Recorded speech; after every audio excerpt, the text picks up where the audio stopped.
به نام هو. امروز شنبه ساعت هست 12:38 AM، یعنی الان نصف شب سیدنی ساعت 12:38 است. ما وارد روز شنبه شدیم. تاریخ هم هست 11/1/2025. ما یه لولی پیدا کردیم برای یورو استرالیا. خواستم که این لول رو به شما نشون بدم. قبل از هر چیزی لطفاً این سلب مسئولیت ریسک دیسکلیمر رو بخونید و ما میریم توی چارت. این لول ها رو ما پیدا کردیم. الان میخوام باهاتون نشون بدم که چیکار باید بکنیم. الان قیمت اینجاست، همونجوری که نگاه میکنید میبینید 12:39 شد. این لایو اکانته. وقتی که قیمت از اینجا میاد تو این محیط فروش ما میاد تو این محیط قرار میگیره، وقتی که ما یک سیگنال میگیریم، سیگنال قرمز به این صورت در این محیط، ما مارکت رو میفروشیم به این لول.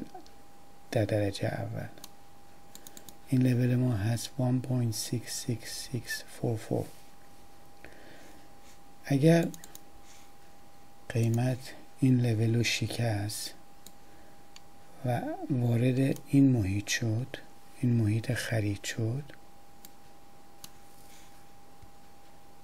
ما وارد میشیم برای خرید به این لول که هست 1.66376.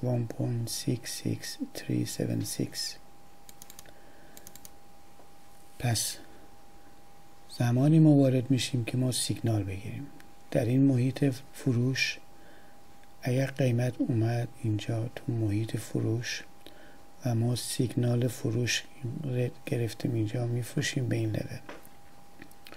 همونجوری که قبلا هم توضیح دادم تو ویدیوهای قبلی، 70% وقتی که این لول رو تاچ میکنه مارکت باunce میکنه، مثل اینکه شما یه ترامپلینگ هستین، جامپ میکنه میره بالا، ولی دوباره برمیگرده وارد این محیط میشه، این لول رو قطع میکنه، وارد محیط خرید میشه و وقتی که ما یک سیگنال ثبت گرفتیم میتونیم وارد بشیم برای خرید به این لول. فقط گفتم این یه لولی بود که پیدا کردم، نگاه کردم. الانم نصف شب سیدنی، یعنی الان وارد شنبه شدیم. ساعت شد 12:41. این ویدیو اول وقتی که این اتفاق بیفته، من ویدیوی دوم سوم اگه شد روزهای بعد براتون ارائه میکنم. به نام هو این ویدیو رو میبندیم. لطفاً اینو دوباره بخونید، این ریسک دیسکلیمر رو. ما هیچ مسئولیتی نسبت به ضرر و زیان شما نداریم. این سایت صرفاً ایژوکیشناله. اگر دوست داشتید ما رو فالو کنید. ما ویدیوهای مختلفی رو داریم اینجا و یک سایت انگلیسی زبان هم داریم که تو ویدیوهای قبلی بهتون نشون دادم. به نام هو من این ویدیو رو میبندم. یا هو. شب و روز شما بخیر.